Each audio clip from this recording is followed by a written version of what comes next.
And we are on. Shalom in every sense of the word. Thank you, Barak, for the kind invitation to present my current work to the distinguished Israel Musicological Society. It is a great honor to share with you, renewing old friendships and connecting with new voices. May such exchanges sustain us through these difficult times. My presentation is drawn from my book in progress on textural strategies in solo keyboard music from Bach to Brahms. I offer a nuanced perspective on the constructive and expressive roles of textures, considering not only their spatial disposition, but also their temporal evolution throughout a work. As you can see in Figure 1, my working definition of texture then is the functional interaction of coordinated lines or voices with respect to their disposition and character as they evolve in support of the expressive trajectory of a movement or work. With examples focused on keyboard works by Bach, Haydn, and Chopin in this lecture, I offer just a preliminary historical overview of nuanced textural strategies as they have emerged throughout the tonal era, and I demonstrate the impact that they can have on interpretation through performance. Consider Bach's strategic deployment of multiple textures in the Courant from his fourth partita. In his keyboard partitas, self-published and then collected into the first volume of the Klavierübung in 1731, Bach blends contrapuntal, what we would call learned style, with homophonic, or galant style, textures. But rather than establishing fairly consistent blends of these two, as in his earlier English and French suites, the partitas often exhibit a remarkable series of textures within a single dance movement. As seen in example 1, and the next slide, the Courant begins with a fanfare-like subject treated to learned imitation in measure 2, but the 2 to 3 voice texture also suggests a kind of galant style melody and accompaniment texture. But the tenor voice is clearly derived from the subject's linear structure, enhancing it with parallel tense. This derivation is characteristic of what I call refractive counterpoint, my term for counterlines that serve to enhance the subject rather than positing a more independently configured line, such as would be typical of a counter subject.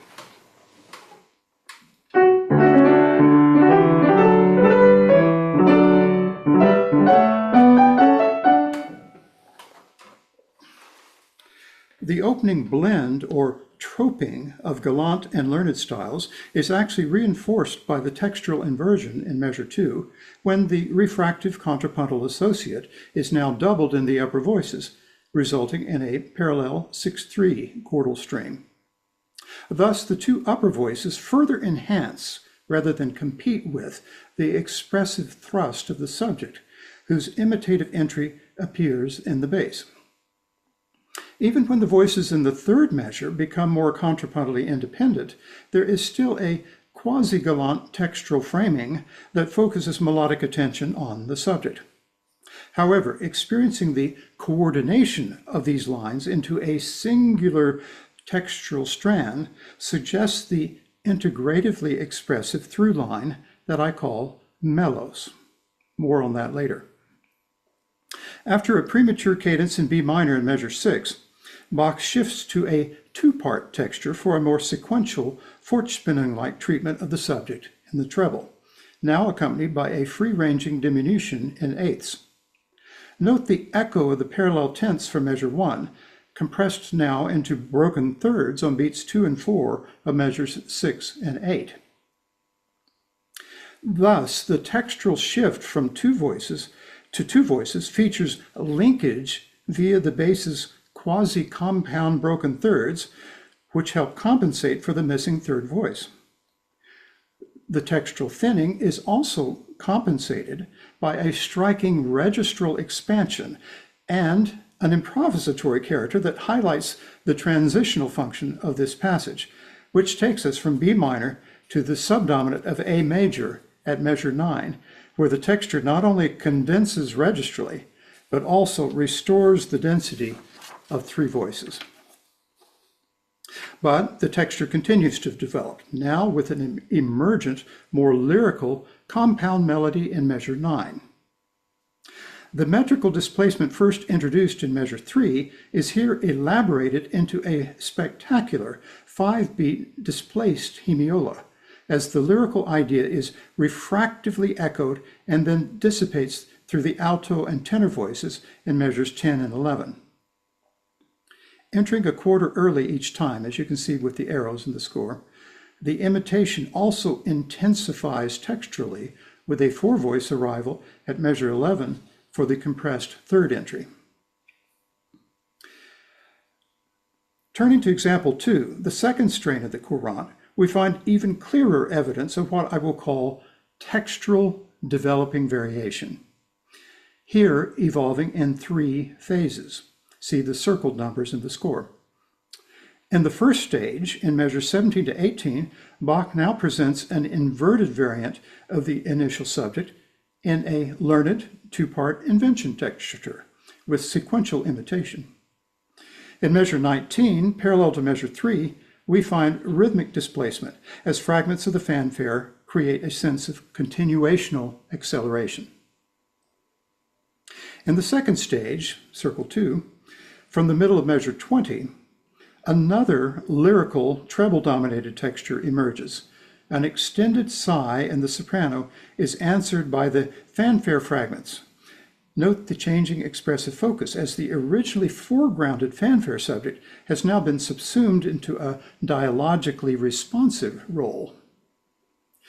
Finally, after somber cadence in E minor at measure 25, a climactic thematic integration features, or perhaps I should say textural integration, features an emergent melodic line soaring above the simultaneous embroidery of the fanfare fragments, arpeggiating now in both directions, with the descending fragments creating learned 7/6 suspensions with the soprano.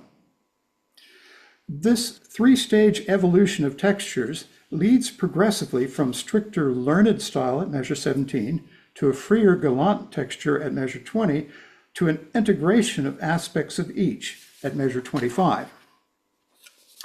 So Bach's textural ingenuity in measures 17 through 29 also has a clear expressive motivation, evolving from 1, an outwardly euphoric opening, to 2, a more inward sighing melodic line in sequential descent, lightly embellished by the responsive fanfare fragments.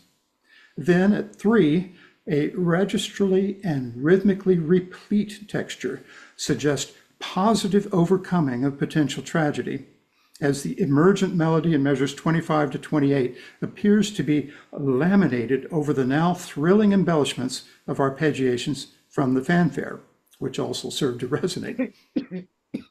The trajectory of this passage thus has its goal, what I call textural plenitude, along with a corresponding sense of expressive fulfillment. So let me just play that passage.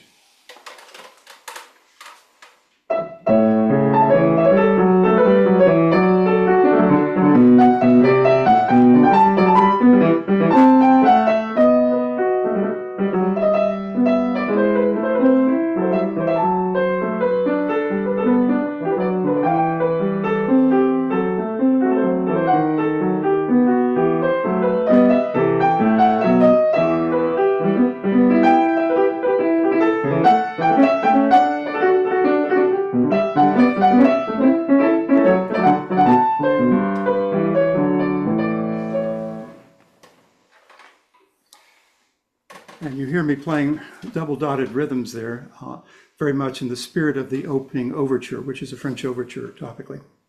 So to summarize, we have a troping of styles and textures with refractive counterpoint, a sense of melos as these voices merge into a single expressive level of attending, textural developing variations with linkage, plenitude, the fulfillment of the textural goal, if you will, of the telos, and lamination, the superposition of a possibly emergent line, for which the prototype would be, of course, the chorale prelude texture.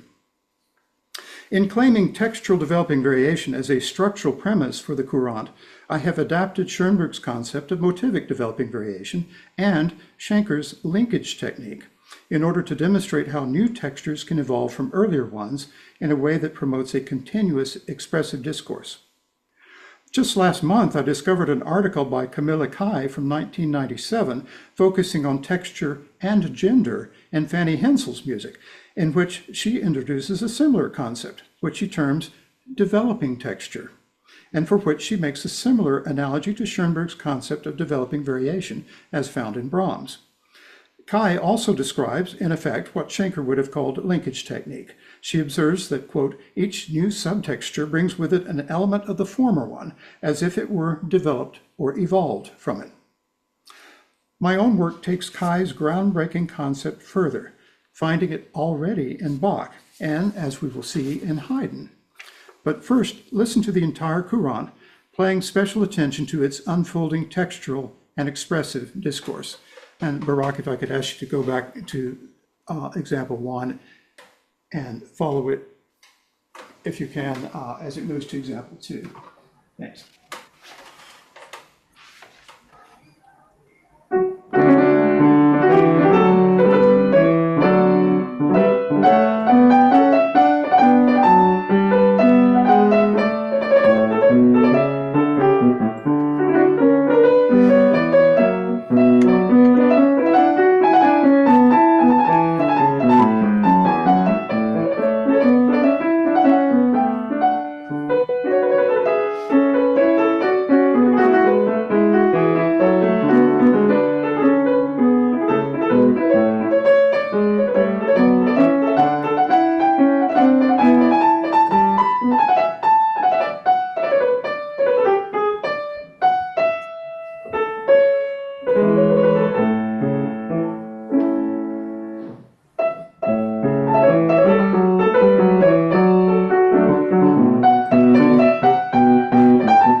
Start again.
Thank you. Now turning to our next example, Haydn's last completed piano sonata before he left London in 1795 was not, as previous editors had assumed, the sonata in E-flat major, Hoboken 52, Landon 62, but instead the less grandiose but perhaps more sophisticated sonata in C major, Hoboken 50, Landon 60. In a monothematic first movement, Haydn also premises textural developing variation that here motivates both the generation and the ongoing evolution of a singular central theme. As I have demonstrated more fully in an article for an essay collection, Festschrift for Laude Suppe at the Sibelius Academy, the developing variation of texture works hand in hand with motivic or thematic developing variation, while also drawing on familiar variational and developmental techniques in order to achieve a more integrative and continuous expressive discourse. Along with the troping of learned and gallant textures, a topical inventioning also appears to be at play, with a buffa opening that soon transcends low humor to achieve a multi-dimensional play of wit and even transcendence. The main theme, expressively buffa in character, appears to be conceived with a focus on its own textural evolution. It opens as though it were a Euclidean demonstration of the dimensions of space, beginning from a point, the staccato C, proceeding to an implied line as the ear connects the points C, G, and E into a single directional vector, to a plane created by the emergence of multiple lines against a pedal point, all within the fourth dimensional unfolding of time.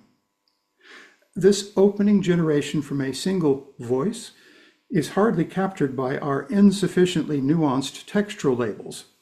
Is it monophonic, then homophonic, then polyphonic? Melody is simultaneously arpeggiating into harmony, again blurring the boundary between our traditional categories.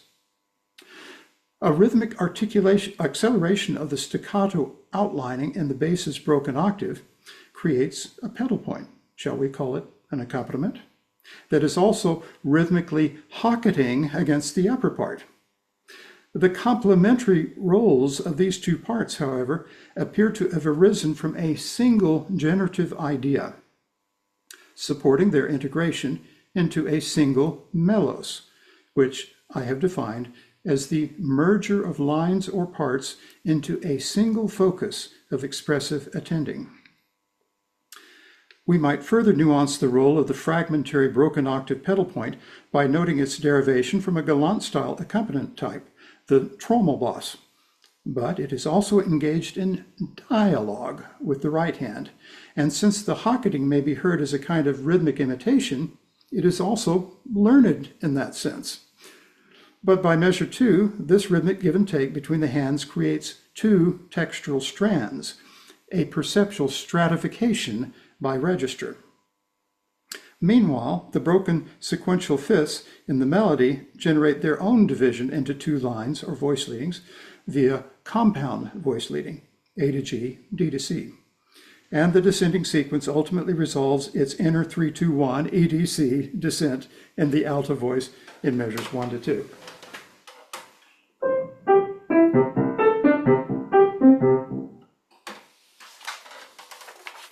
Measure 3 echoes this sequence, now expanded to sevenths, in order to create a more topically learned 7-6 contrapuntal pattern in the right hand.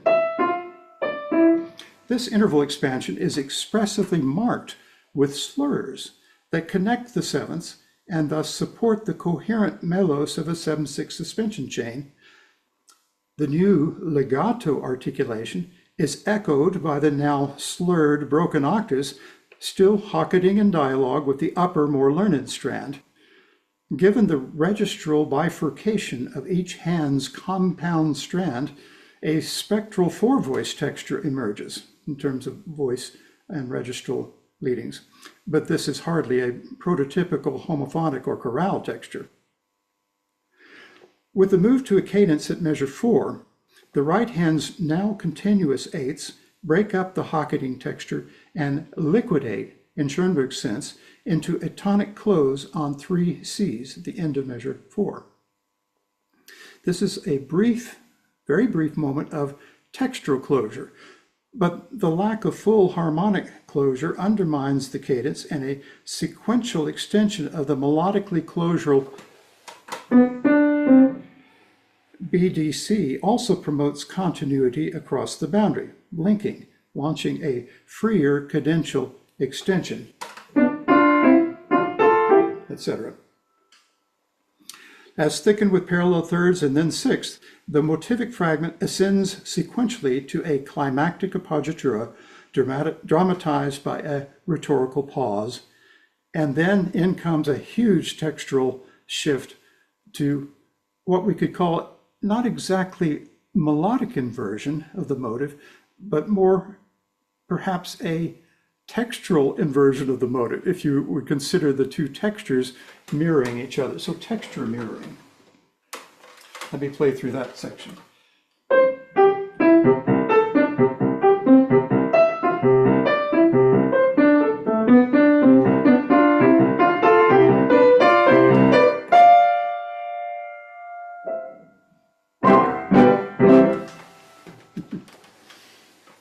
So filled with perhaps low humor, but become more and more sophisticated throughout.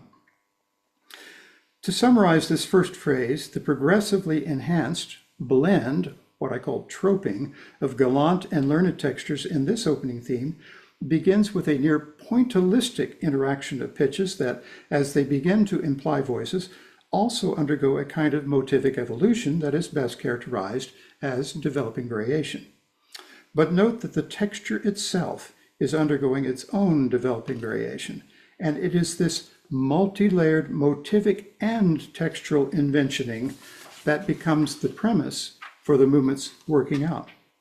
In other words, the ongoing textural development interacts with an ongoing motivic developing variation to create an expressively dramatic discourse. Next slide. The textural evolution also justifies the monothematic design of the movement. When the opening theme recurs in the second key area, it is first subjected to textural inversion in measure 20. The 16ths come from an earlier variant on the previous page. And then that textual inversion is itself flipped, and we get the theme back on top, now thickened. So let me play those two.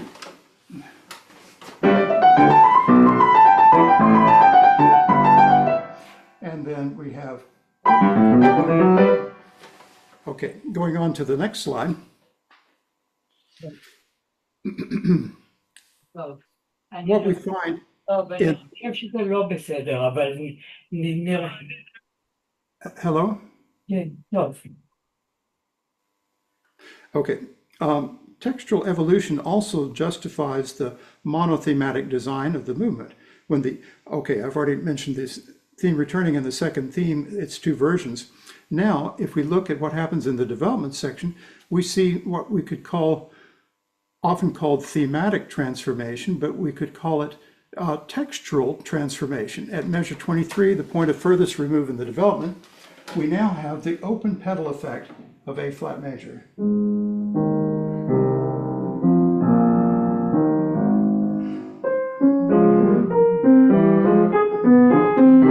And gradually working back to more articulated. Then, when the second theme returns just one time in the recapitulation, don't need it twice, we have it in the high register, almost like the Benjamin Franklin's invention of the glass harmonica.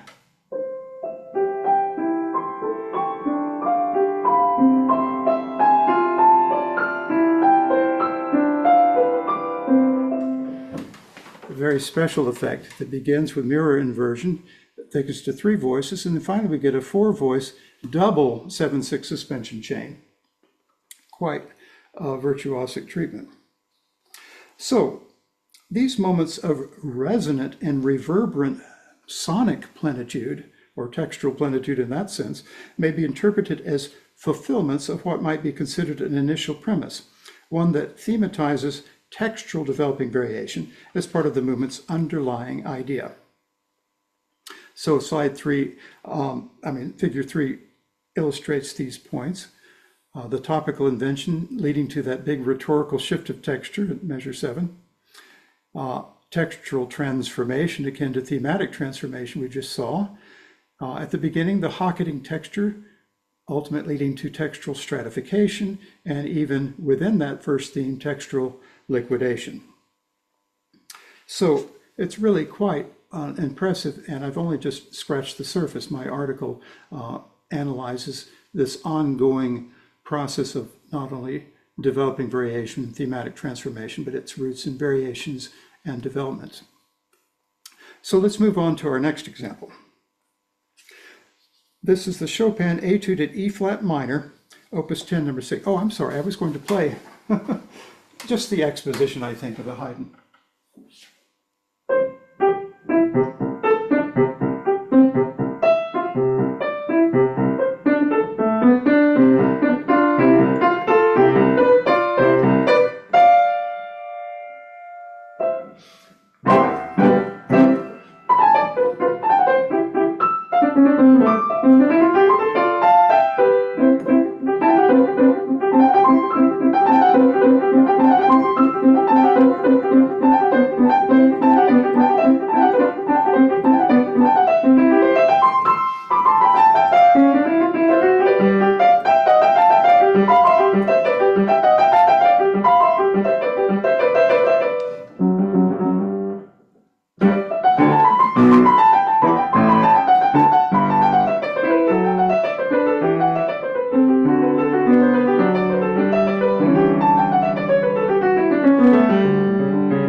even more as we go on, but we will save that for another time. All right, now we turn to the next example as we skip forward to Chopin, whose innovative textures are a spectacular feature of his style. Indeed, the emerging genre of the piano etude provided a laboratory similar to that of variation sets, in which composers such as Chopin and Liszt could develop piano technique while simultaneously exploring new textural possibilities on the piano. One etude that has been unjustly neglected in this regard is Chopin's Etude in E-flat minor, Opus 10, number 6. Part of the reason has to do with a performance tradition that has entrenched a tempo that is far too slow, as though the eighth notes in the tenor were a fully melodic counterline complementing the mournful character of the melody. You've probably heard this piece played something like this.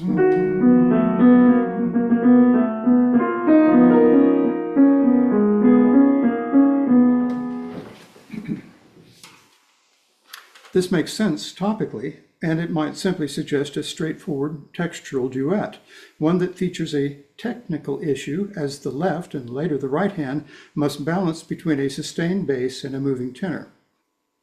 This technical problem was already foregrounded for the right hand in Chopin's lyrical Etude in E major, Opus 10, number 3.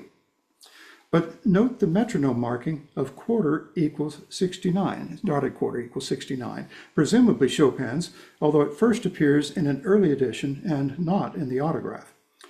At that tempo, which I cannot play it, the challenge of the etude is far greater, to play the fast eighth notes as legato as possible and softly enough so as not to overpower the melody, while negotiating a difficult terrain of white and black keys and simultaneously sustaining the bass line in the lower part of the hand. As one attempts in practice to reach the suggested tempo, something fascinating begins to happen. The eighths now suggest a different topic, introduced first by Schubert in his Gretchen am Spinnrad as the representation of the spinning wheel, but the expression of inner agitation. At this tempo, Chopin's inner textural layer also serves as a shifting textural pedal that resonates the upper line, helping to sustain the longer-held melodic pitches.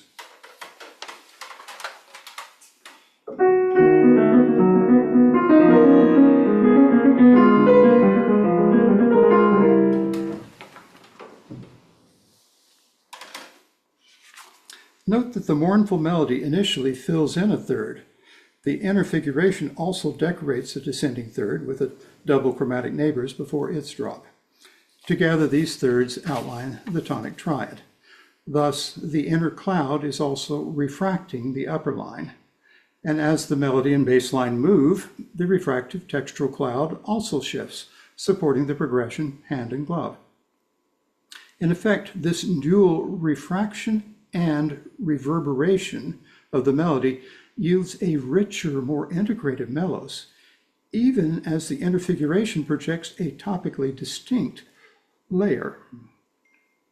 At Chopin's suggested tempo, however, listeners can actually experience the troping or expressive merger of these two topically conceived textures.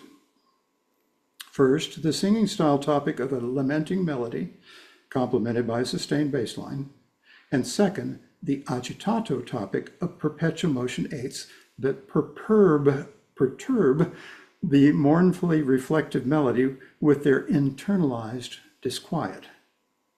The trope, like metaphor, is more than the sum of its parts, and a mulled description such as melancholy seething with disquiet cannot fully capture its effect. To summarize, at this faster tempo, the piece becomes a devilishly difficult etude in subtle grays, featuring not only an original textural blend, but also a haunting, expressive meld. So let me play the etude for you now.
So it becomes really quite a different piece. Charles Rosen, in his Romantic generation, also recommends the faster tempo, noting that in this etude we find, quote, Chopin's already mature conception of layers of sound which interact chromatically and move from voice to voice. He immediately generalizes from this youthful etude, written when Chopin was only 20, by claiming that, quote, Chopin's coloristic invention is at its highest in the etudes, and nowhere is it more evident that this coloristic imagination is fundamentally contrapuntal in nature, or rather that the counterpoint is fundamentally coloristic, the interweaving of different kinds of texture. So, as we've seen, I may appear to have simply echoed Rosen's insights for this etude, but note my further nuancing of Rosen's coloristic counterpoint with several related strategies: topical and, of course, refractive counterpoint, reverberation and resonance, and textural pedal. So each of these are ways we can nuance the details and bring a little more rigor to our characterization of textural strategies. Moving now to the last example in my lecture, the Chopin Nocturne in E-flat major. Chopin worked to refine his approach to refraction and reverberation as seen in this late nocturne. Here, Chopin introduces the hint of a duetting voice in the right hand in measure 4, but this alto line serves rather to enhance the melody by refracting its motive and contour, while also further resonating the melody's sustained pitches with a special strategy of reverberation. To begin, the solo melody already opens with its own internal counterpoint, projected by leaping between two registrally distinct voice leading lines. This creates what we already know as compound melody, which Albert Bregman has demonstrated as an example of the cognitive principle of stream segregation.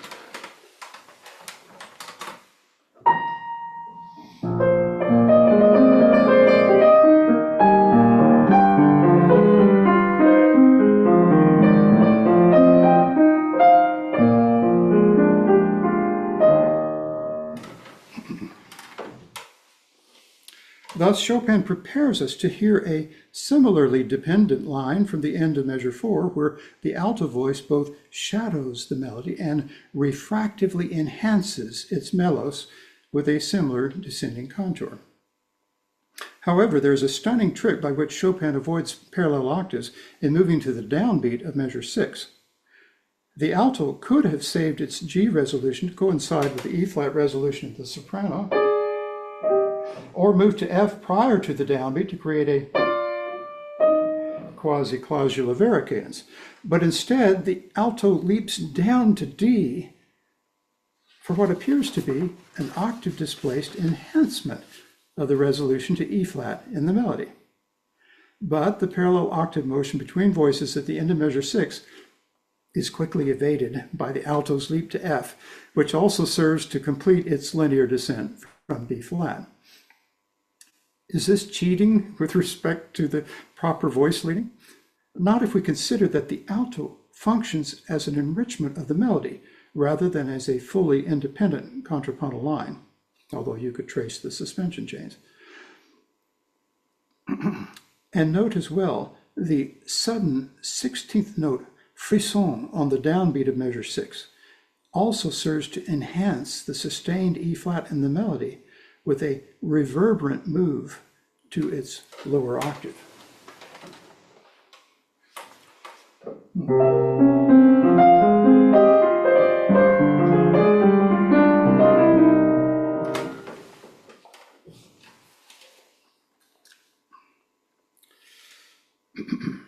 Notice how Chopin develops this idea of a rhythmic shiver as we go to this next example here at the end of measure 7, where it also serves as a reverberant enhancement here of the sustained A, which is part of a 5/7 moving cadentially to G on the downbeat of measure 8.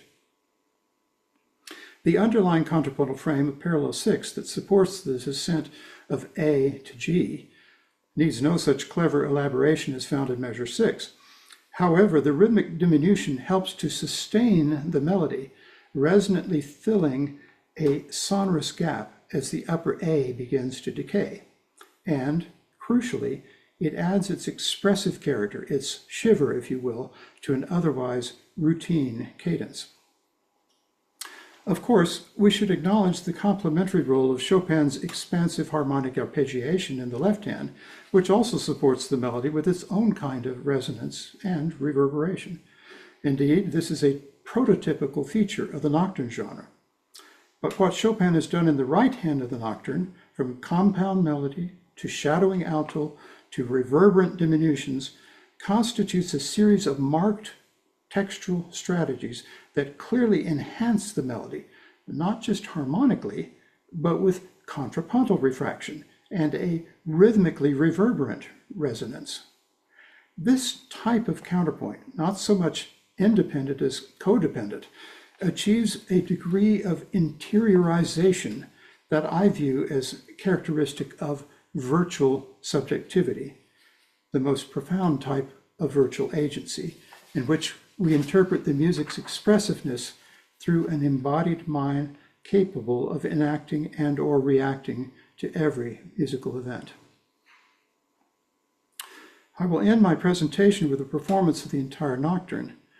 Listen for the development of refractive reverberation as a kind of interiorization, expressively enhancing the melos of the leading line and creating a remarkably evolving texture.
Thank you so much.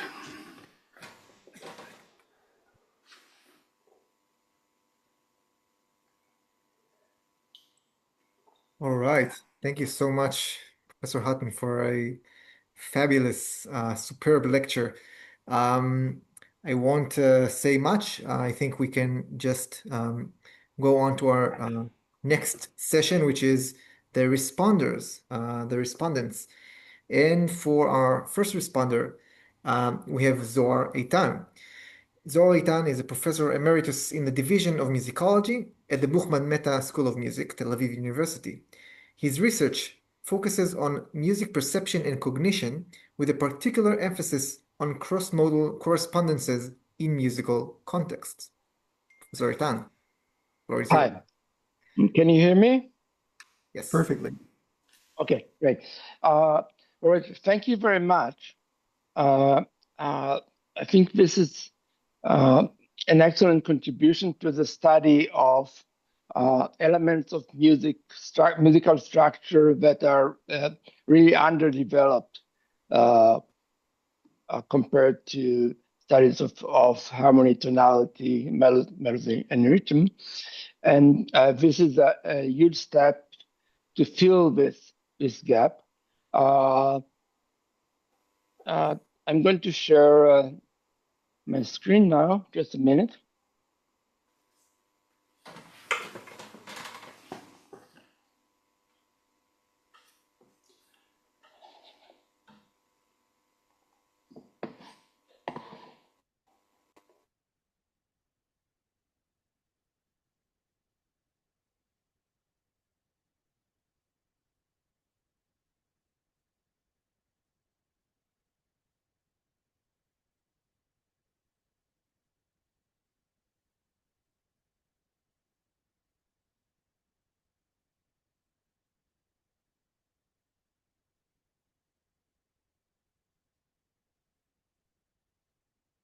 Sorry about that at the moment.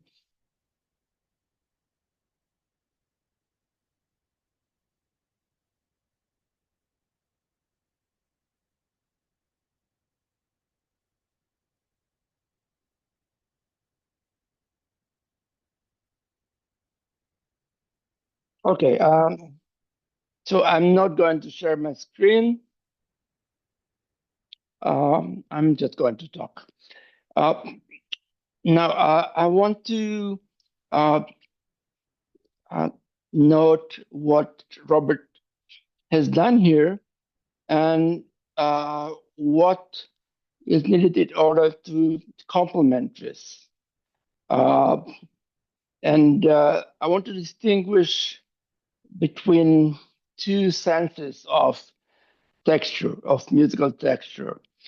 And one of them focuses on the interaction of voices or lines in music. And uh, the focus is usually on pitch relationship, on a hierarchy of voices, which is a major concern.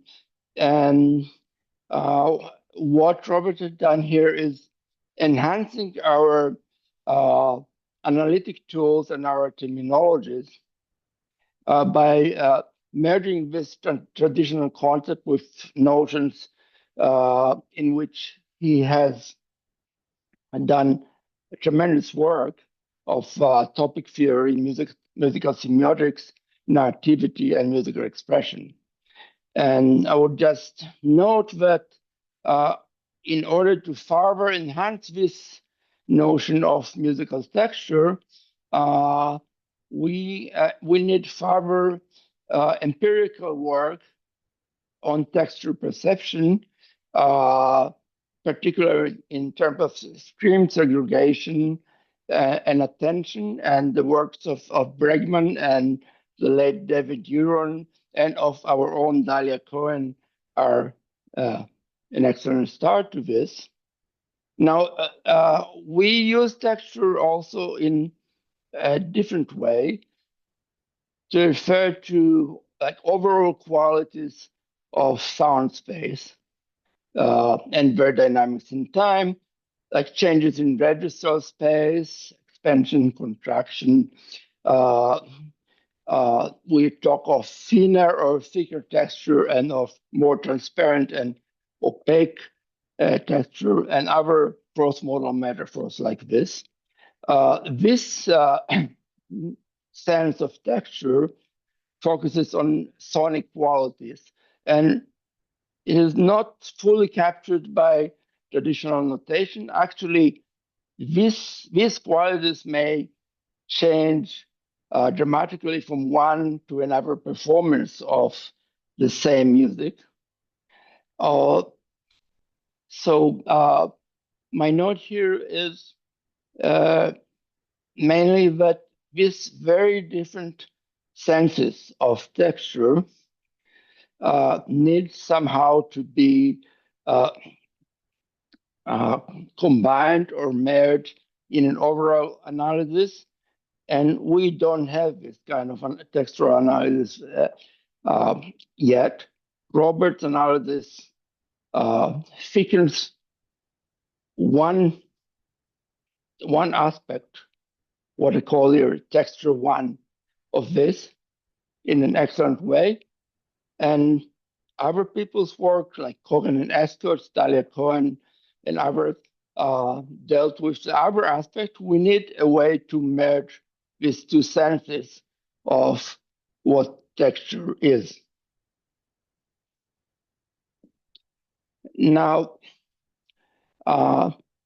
second very important aspect of Robert's work here is introducing us to ways of analyzing textual developing variation and generally textual transformation in a way which is analogous, but analogous to the analysis of motivic transformation and motivic schematic developing variation, but different. This is an excellent approach, but it still leaves me with a few open questions, which I hope Robert will address in his book.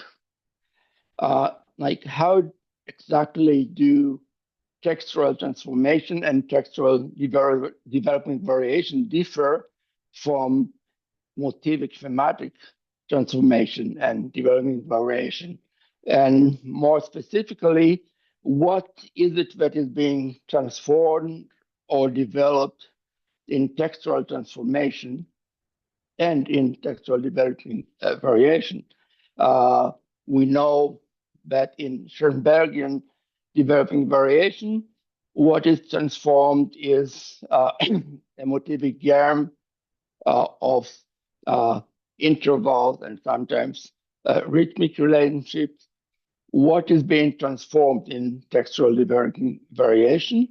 We had some very good examples and analysis here. And I'm looking forward to hearing a more complete notion of textual developing variation in Robert's forthcoming works on texture. So what are the components of a musical texture that is being transformed or developed through developing variation, and what defines them as textural components rather than motivic, rather than motifs, and how exactly does texture transform or develop throughout the piece, and how do textural components interact with each other or affect each other. Now, one example, and let me try again to share my screen.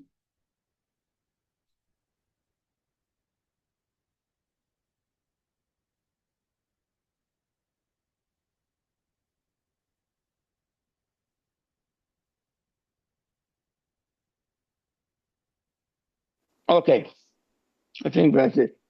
So this is the beginning of the Haydn sonata now. Yeah, thanks. Okay, and what I'm going to say here was mostly uh, uh, is the slight developing variations of Robert's own analysis. Not much new, but I want to focus on some elements. Uh, First of all, the pedal point or the trommel bass here is actually much more than both. It's both, but it's much more than both. Let's see what happens from the very beginning.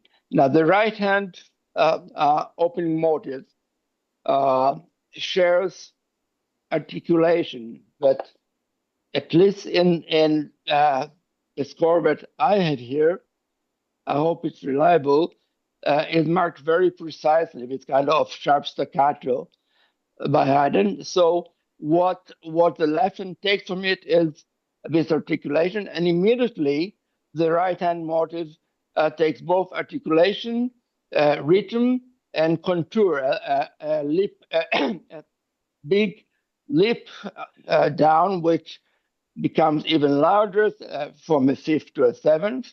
And now, as Robert has noted, uh, the articulation from in the right hand from measure 2 to measure 3 changes to a more legato leading to a staccato down note, and immediately the left hand is transformed in the same way.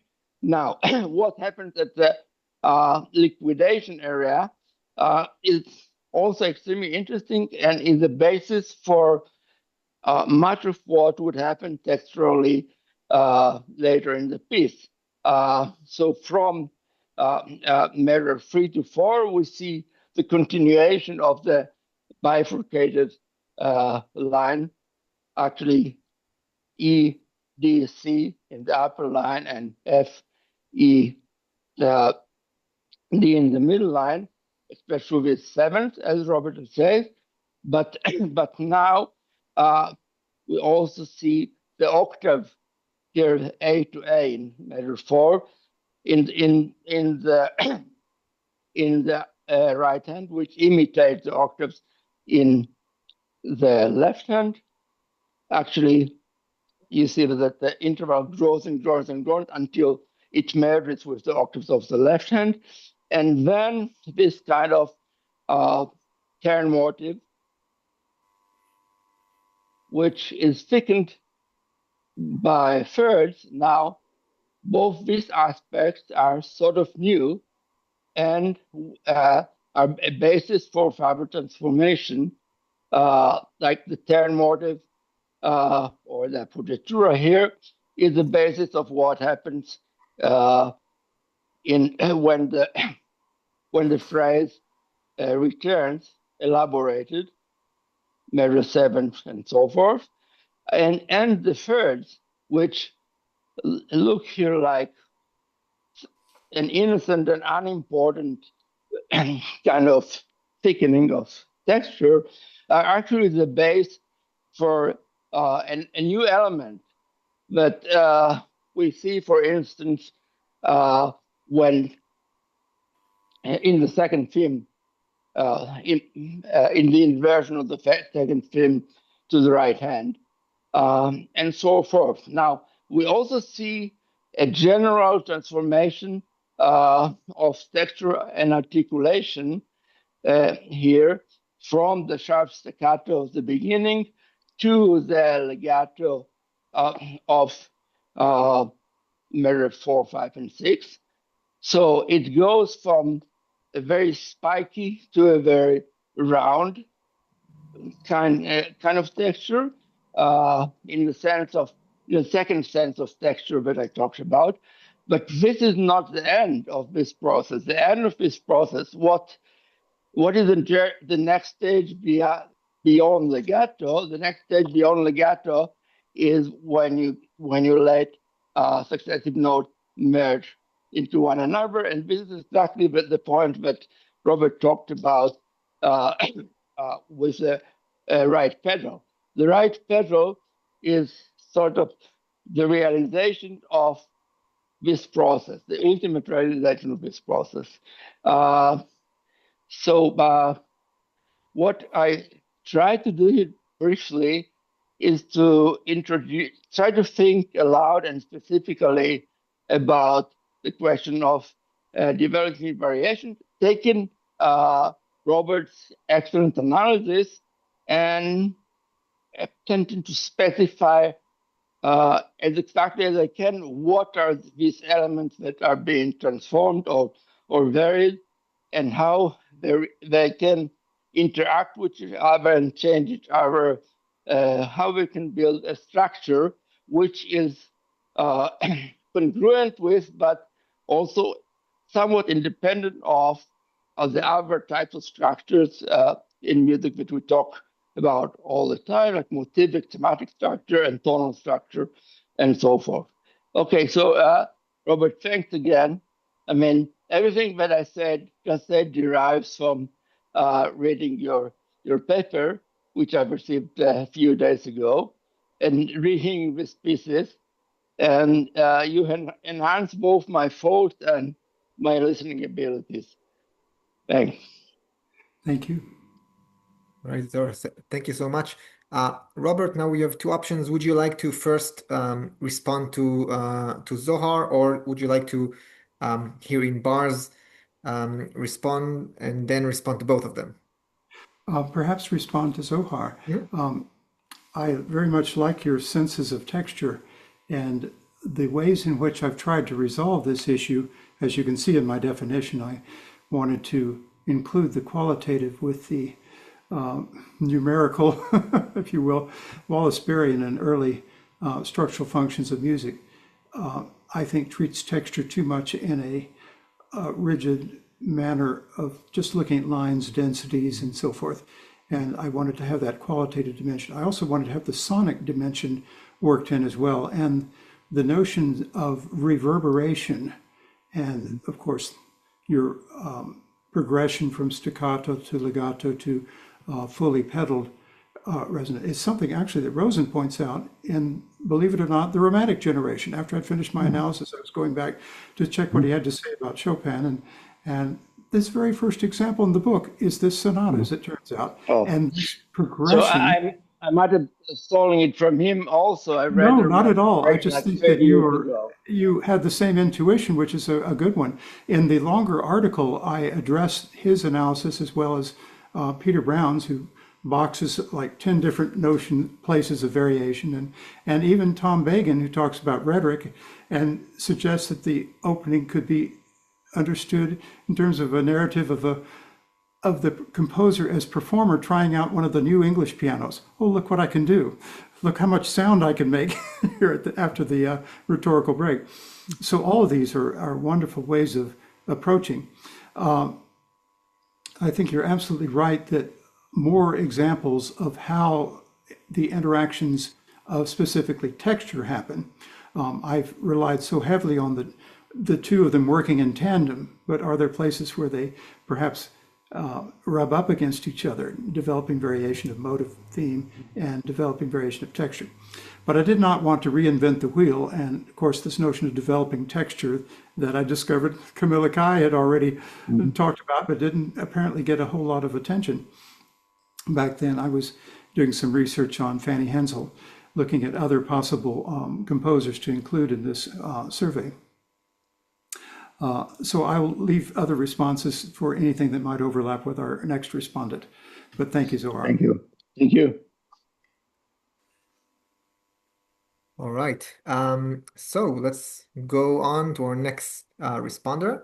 International pianist Inbar Rothschild has given concerts throughout Israel, Europe, and New York, and recorded for Israeli, Czech, and Swiss radio stations. In 2025, she recorded a double debut album, The Chopin Connection, for British label CRD Records. Dr. Rothschild completed her bachelor's and master's degrees summa cum laude under the guidance of Professor Pnina Zaltzman at the Buchman-Mehta School of Music in the Tel Aviv University, while serving in the IDF as an outstanding musician. She was awarded a PhD from the Royal Academy of Music in 2024. Her thesis, In Search of Poetic Understanding, focused on the interpretive tradition of her late teacher, collecting and documenting rare archival materials and explaining key elements in her performance practice and pedagogy, joining in her unique knowledge and insights as a pupil of tradition in writing and playing. Inbar, the floor is yours. Thank you.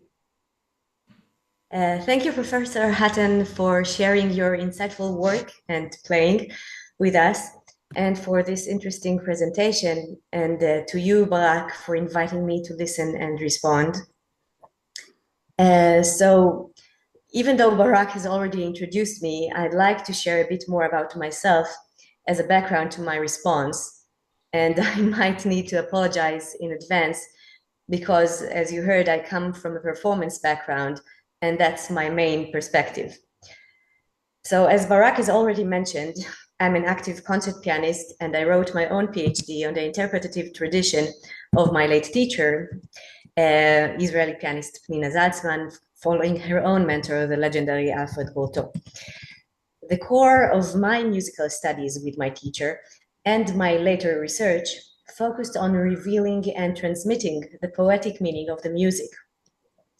This was achieved first through thorough research of the composer and the piece, including a special analysis designed to interpret various musical elements, from phrasing to harmony and texture, thematic progression, execution instructions, and more, relating them to their perceived metaphoric experience, the musical speech, if you will. And then through suitable practices that holistically relate to and express these metaphoric intentions in order to reach absolute identification with the music at the time of the performance. In the first sense I spoke about, Professor Hatten's attempt to identify the compositional and specifically textural tools deployed by composers to communicate or support an expressive meaning is not far from some interpretative practices I traced and employed in my own work. There is no doubt that texture has always been a key component in the creation and nuancing of musical atmosphere and character. A rapid review of sets of miniatures, for example, immediately reveals a great variety of textural techniques, which is probably as rich and infinite are rich and infinite as the meanings they aim to convey. So pieces such as Scarlatti sonatas, Schubert Lieder, Schumann character pieces, or Bach, Chopin, Debussy preludes instantly come to mind when I think of these different and really infinite textures. With regards to textural development, I found Professor Hatten's ideas especially relevant to the use of thematic transformation, which you mentioned more in the sense of textural transformation. But I found it useful because I use it often when I wrote my case studies about Chopin ballades and Liszt's B minor sonata, where often themes are used to characterize characters or ideas in the piece. And then these continuous free-formed and often textual variations really frequently display or portray the journeys that they take within the pieces, their actions, ventures, encounters, and critically their emotional development. So similar dramatic processes exist, of course, in pieces that do not relate to apparent outer musical narratives, like the Haydn sonata that you played, or even the Bach Courante. But I find that distinguishing these different textural tendencies and observing their development throughout the piece is a key element in search for their expressive essence and in their realization of their musical direction and construction, whether it's in the smaller or larger section from the scope of a single phrase to the entire piece. So I really appreciate Professor Hatten's efforts to define and categorize different types of textural techniques, and especially enjoyed some of the more original terminology designed to illustrate certain ideas using more expressive and metaphoric terms. I thought that while general schematic definitions such as troping or topical inventioning explained how textures interact, tracing their technical workings, terms like mellows, plentitude, shadow, or frisson also made an instant and specific sensory impression, capturing the subtleties of musical expression by using similarly diversified, creative, and emotionally significant language. So, as it is my understanding that your research focuses on musical meaning as well, I'd like to ask how you feel about this gap between the more academic and artistic, let's say, discourse in music. And I also wanted to ask how you envision your work being used in the future. Thank you very much. It's a surprise and wonderful to have a pianist of your caliber. I apologize for my memory slips. To be responded. And in fact, to answer that question, I have considered that my attempts to perform, to provide the proof of the pudding, as it were, in performance interpretations, regardless of whatever flaws I may bring to it, is one of the ways in which I attempt to make that bridge, which I have done with my students, many of whom are performers in an analysis class, for example. And I used to teach a course called Performance and Analysis, and I actually gave some suggestions of how I taught that course for an essay that appeared in another volume that the Sibelius Academy, which has a special department that Laurie Surpay leads up on performance and analysis. So that's one of the ways that we hope that these ideas will lead to such fruitful exchanges as you have already suggested. I love the fact that you have devoted your academic attentions to the poetic aspects of a performing tradition. And of course, I mentioned that with respect to the E-flat minor etude. And if I might, I'd like to ask you, was my interpretation of the faster tempo at all convincing to you? Yes, I actually found it very convincing. I studied with Roy Howitt Oh, yes, right. in the Royal Academy of Music, and you know he just issued a new edition of the Chopin Etudes, and one of the claims that he makes is that the tempi were much faster than we play them today, and he was relating specifically in one of the lessons to an Opus 10 number 3. And what comes out of this, you know, alla breve sort of tempo that was supposedly the original intention of the composer. I actually really liked your restlessness. Where was it from? From Rosen? No, that was my own notion of the idea. Everything more emotionally, you know, centered that you said was very much touched my core, because I do similar analysis myself, even just, you know, in the to learn the pieces in order to understand the specifics better, but to see it from this more musicological, you know, point of view is new for me. So it was very interesting, and I appreciate it a lot. Thank you. Well, thank you. Yes, I have learned so much, for example, playing Bach without using the pedal, forcing you to learn new fingerings and other ways of creating phrasings and junctures between phrases. I found being inside the music with the fingers is a heuristic way of finding and discovering both physically and orally aspects that one might overlook by just simply studying the score. And yet, on the other hand, in my work on Schubert in the gesture book, I found that both Schubert and Beethoven were incredibly precise in their indications of articulation. And one of the big categories was articulatory gestures. that have been thematized, regardless of their pitch or rhythmic instantiate or manifestation. That tom, for example, tom tom tom tom tom, Yes. which Schubert I think picked up from Beethoven's Opus 90, 101, so forth, his more lyrical late sonatas.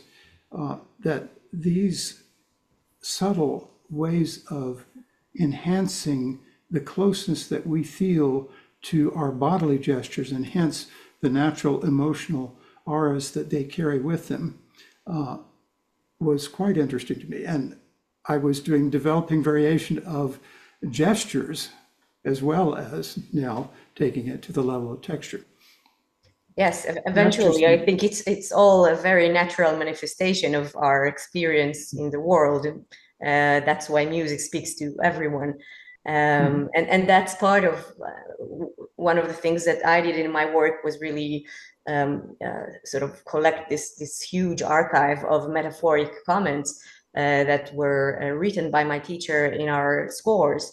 And I found maybe actually thousands of comments, but eventually it came up to about maybe 600 different, types of so it's really a very rich language, which also led me to another question, which was which other pieces have you explored already, and what are your plans in sort of expanding this reservoir of textures? Yes, that is the tough question. It's the reason why I'm somewhat stuck on, I haven't even finished my outline for the book because I haven't decided which composers to include and which ones not. Obviously, there are limits of space, but I wanted to have a sense of a larger span. I have this huge chapter right now after the big Bach chapter that includes early Haydn, Mozart, late Haydn, and then Beethoven and Schubert. I figured since I had done so much with Mozart, Beethoven, and Schubert in the gesture book, that I could refer to some of those examples and not spend as much time with them. On the other hand, I have a big chapter on Chopin, a big chapter on Robert Schumann, and I want to include, you mentioned the character pieces. I've been listening a lot to some remarkable early character pieces of Clara Schumann. And of course, Fanny Hensel's Das Jahr, for her attempt to create these larger textural modes of organization as opposed to strictly formal modes. I'm looking at Mendelssohn, the Felix here, the Opus 6 Sonata and the Serious Variations. The chapter on Schumann, I decided the theme for this would be, I love Harold Krebs's book on fantasy pieces and the whole way in which Robert Schumann developed rhythmic and metrical dissonances and strategies to explore every dimension of this interplay of rhythm and meter. So I start with a few examples there, but then I wanted to show something of Schumann's growth process as he was working his way towards a larger coherent structure from these smaller pieces that are characteristic in themselves, but don't always lead further.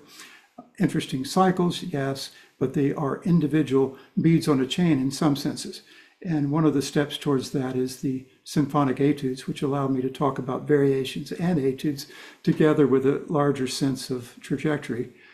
And then I end up with just the first movement of the fantasy, which I think is where he puts it all together and successfully integrates both formal and his more fantastic notions of form and memory with developing variation, thematic developing variation. So when I got to Brahms, well, I could have done the same thing with Brahms, but Brahms, I wanted to feature where texture becomes theme.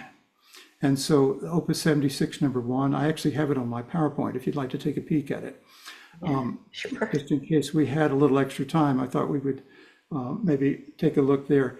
And then I have several from the late Intermezzi. So with Brahms, I do make reference to the slow movement of the Opus 5 piano sonata. But yes, if you could go all the way down to the bottom past the bibliographies, there, the Capriccio in F sharp minor, which is, I think, just a master class in texture. You can see the motive is hidden. It's just buried within the texture. And then it comes out on top in the second to third measure. And then at the next example, it seems to be part of the accompaniment.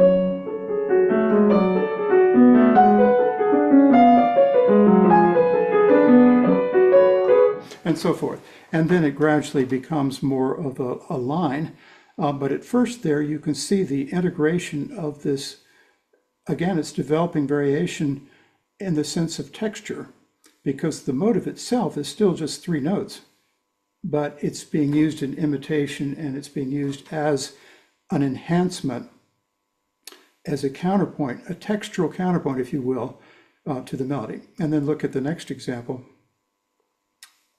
Oh no, go back, I'm sorry.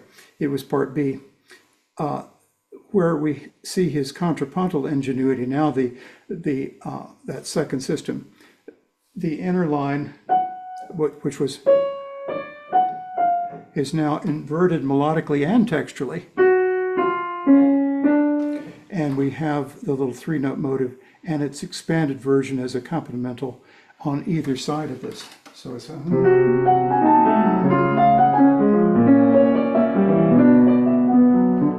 just absolutely fantastic.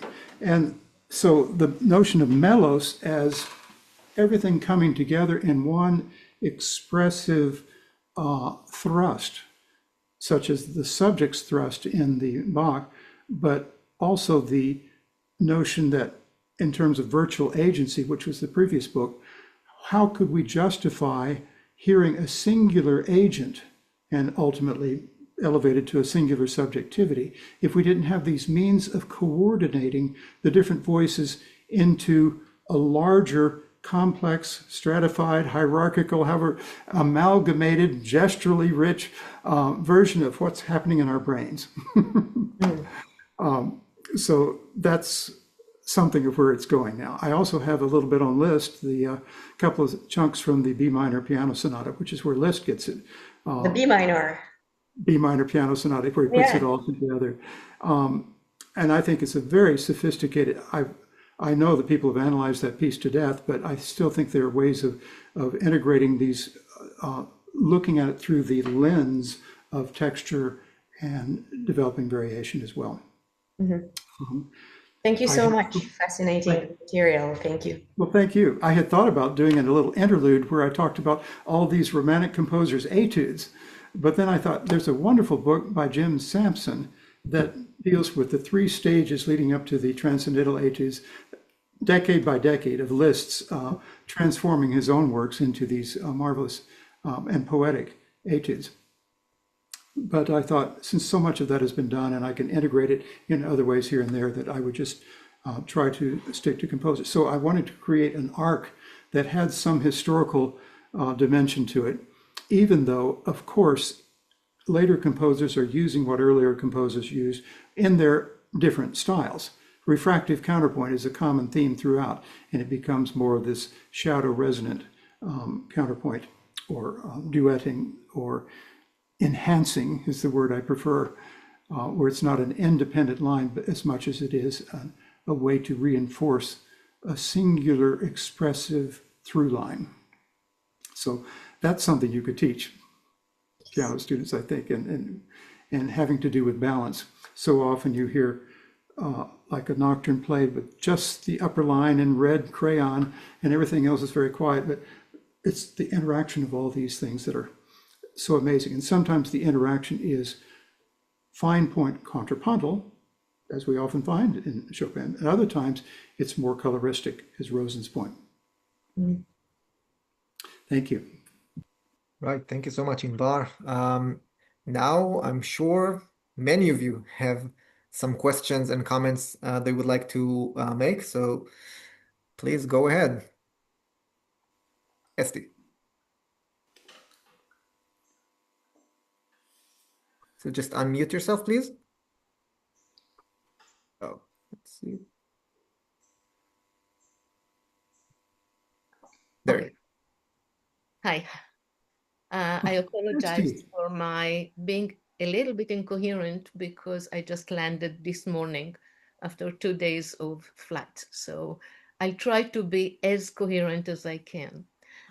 What I found fascinating in your presentation and also in the line of books since a long time ago is the typology that goes, this is a cat here, typology that goes into a uniqueness, into this virtual subjectivity that is a result of, in fact, the endless possible types and I would say combinations of types that can create. So it is using the topic, the gesture, the agency, moving into a virtual subjectivity actually defines or describes what we are doing here listening to music, if I may, because it explains how each musical work is absolutely unique in its behavior. Moreover, this virtual subjectivity in the case of several combinations of textures moves from an internal dialogue or internal conversation between several internal subjectivities of the general virtual subjectivity of the musical work, which is just fascinating. So thank you. Thank you. You really have captured the essence of that last book, because that was the notion of virtual actors, like characters in a narrative or drama. What if we could take those as internalized? And that's this notion of internalization, and music has many ways of cueing the more intimate, the enig, the internalized, as voices within one's own subjectivity. So that rather than a fractured subjectivity, as in our modernist notions of subjectivity, we could have conflict going on within ourselves, angel and devil on the two shoulders fighting, as we have these internal dialogues, and that enriches, and they don't have to just be binary, of course, enriches the ultimate. And the ways in which composers have to manipulate time and manipulate texture and theme to earn the consistency of a virtual agent, of an actor, of this dialogical conflict. It has to be somehow sustained. It's a very remarkable process. The other way in which we sustain it is by thinking of meter as creating a virtual environment. But how could it? Because we keep recycling it over and over. But if you think about it as the saccades of the eye, it simply, we put that together and create a movie out of those different flashes of our constantly glancing at things. Then we could think of meter as constantly reiterating, reinstituting, and providing a kind of sense of virtual environment. And if we have that as a virtual environment, then we can proceed through those journeys through the piece that Inbar was mentioning. The journeys are interacting within a virtual environment, but at the same time, a virtual agent can be both experiencing but also creating, reacting to but also enacting. And our virtual subjectivity is processing all of this and trying to assign the appropriate roles within a very complex process of thought. It's hard to get at this scientifically, to be sure, but one of the things that's so important about meetings like this is to find ways of bridging between performance and cognitive and empirical approaches and semiotic approaches and philosophical and visionary, speculative approaches, shall we say, metaphorical approaches, because they all have so much to contribute to the multi-leveled and multi-layered competencies that we bring to understanding music. So thank you for your comment. Ruth, good to see you again too. It's Very been good many. to see you and to hear you and to be enriched by this really very fascinating, much more than terminology, but modes of thinking about this very important topic. I would like to refer to this world of metaphors by challenging it a bit. It's not a really challenge. I'm sure that you thought about it. Usually, we were used to think about textures in relation to 20th century music, since so many things where we somehow have gotten rid of because of the development, which has to do also with the changing of the world of metaphors.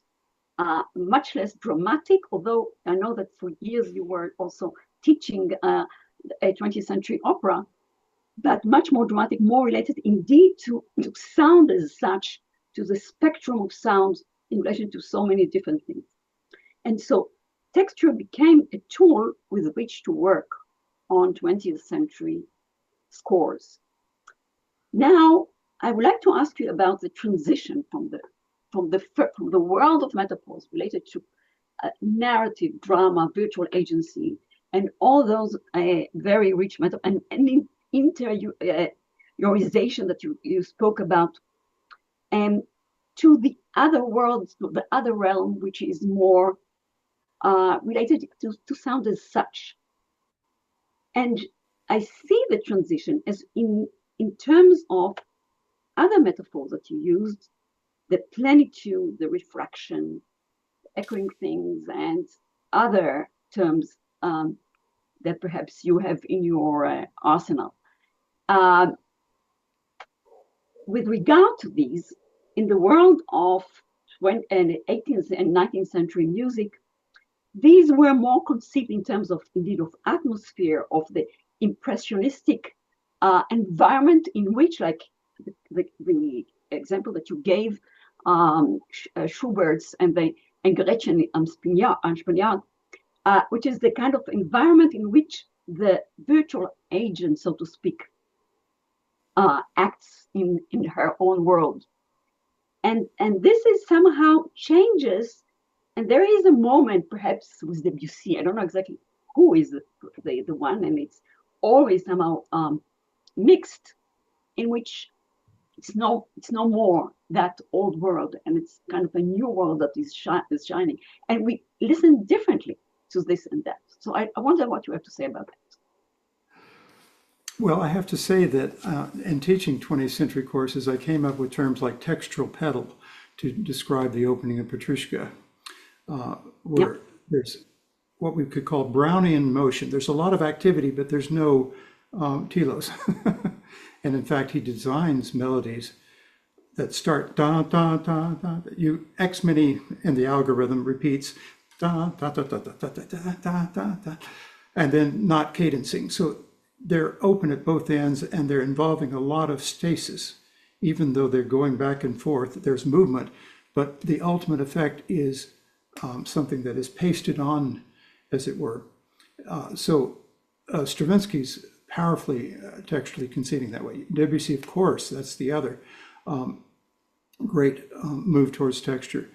But it's interesting as the metaphors begin to change and so forth, as texture becomes more and more a tool, as you think of, say, Ligeti or Penderecki or whatever. We have a student here who just completed a dissertation on these new metaphors that Ligeti and other composers have used. His name is Chris Leonard, Lennard, exploring how the composer's own use of metaphors helps serve to provide a kind of momentum, a kind of motivation, I should say, for the exploration of these new textures. But the roots of it, I find strongly in Schumann and inherited by Brahms, but it's clearly there in Clara Schumann and in Chopin as well, who are exploring sonic plenitudes, if you will. And the piano is a wonderful tool to work these things out because, of course, ultimately, as we think of Liszt transcriptions, he's trying to create the effect of a full orchestra on the piano, and he can almost do it. And others are using similar kinds of effects, but the density increases and increases. And so when we get to Mahler and Bruckner and so forth, we really have this kind of notion of plenitude that can even reach like the big E flat minor chord in Mahler, or other. Baird picks up on this and has his 12 chord moments, and then Ligeti has his 12 note chord punctuations and so forth. So mashing everything together to see what happens.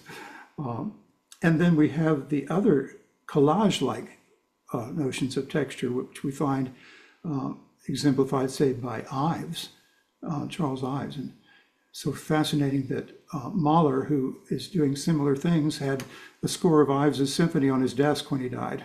So if only they could have met and exchanged ideas, how fascinating that might have been. But then we discovered the limits of just a textural approach. I mean, Penderecki creates a whole sonoristic play of textures and timbres, works out the whole oppositional system, which Danuta Mirka has wonderfully described in her dissertation published as a book.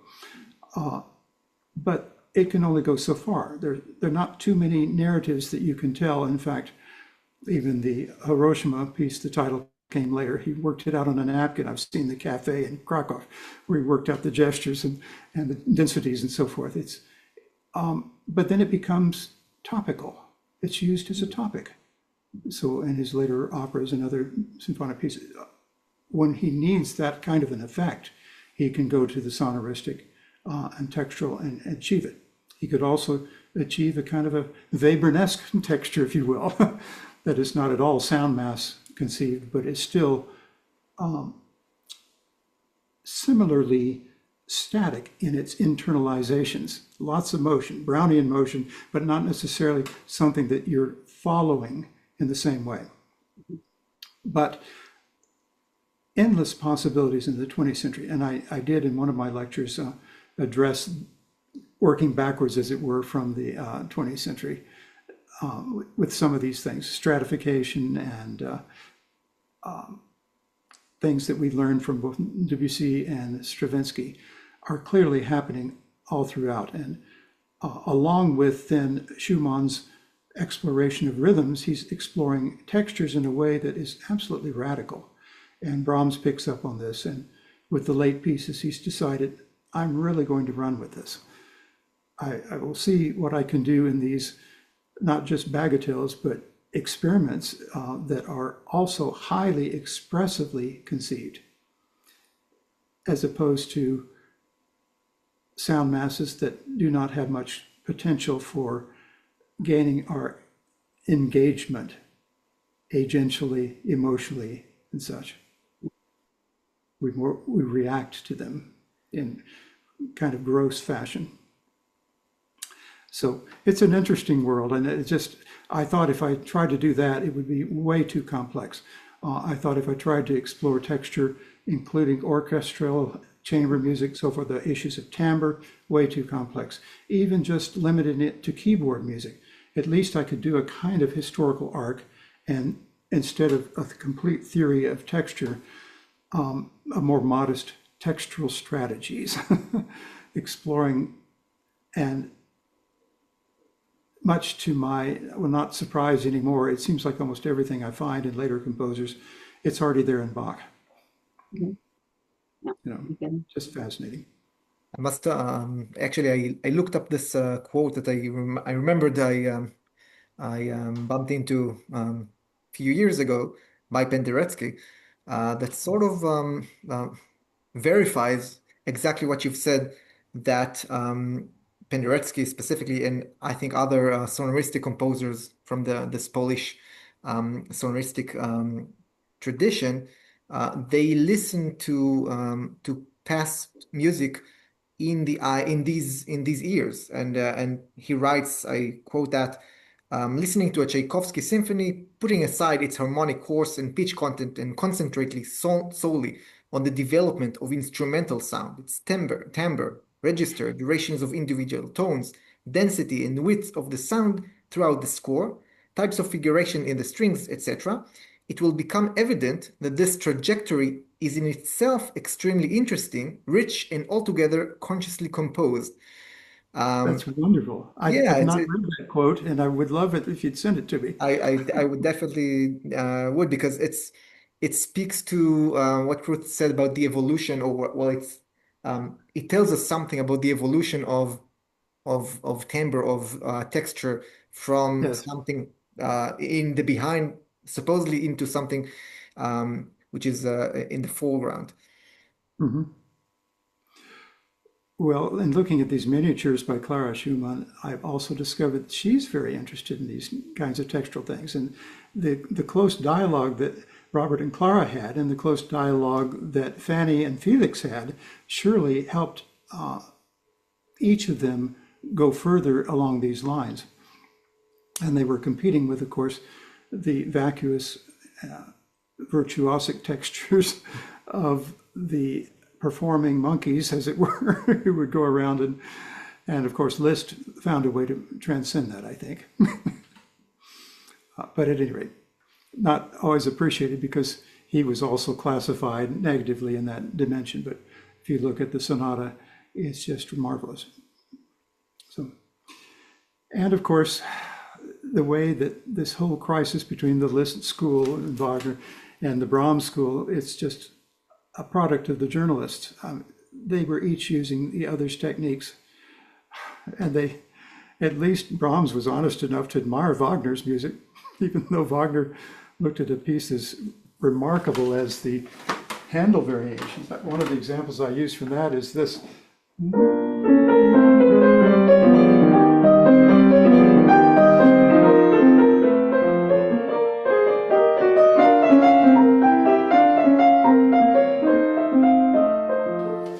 That's extraordinary texture, chromatic mirror inversion, moving to a chord, repeating the chord, so you get it's gone from linear to harmonic. I mean, none of our categories of texture are adequate to address these sophisticated ways in which they're working.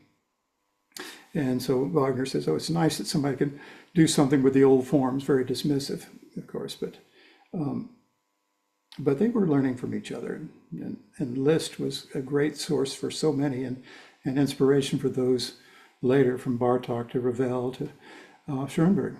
So we just have to constantly remind ourselves that there was a lot more going on than the cultural documents necessarily reveal. And we have to go back to the music and be generous and also dig in heuristically, try to figure out what's going on and why might they have been interested in exploring these things. And so just like Beethoven and Mozart drew from Haydn, well, Brahms was drawing from everybody, but also especially Schumann and Chopin and Clara. All right. So does anyone have any other question or comment? All right. If not, I would like to close this session and thank Zohar Eitan, Inbar Rothschild, and Professor Robert Hatten for a fantastic session. Absolutely brilliant lecture and responses. And it's been really fascinating, I think, for all of us who's been here. Thank you so much for joining us. And have a good evening or good morning. And I hope we'll see each other again very soon. Thank you, Barak. Thank you, Robert. Thank you so much. Thank It's been an you. honor to be with you Zohar. again. And I look forward to the day when I could travel there again. We look forward So, to it too. my best to everyone. Thank you so much. Thank Thank you, you. Robert. Bye. Bye-bye. And Inbar. Zohar, bye. Thanks for your comments.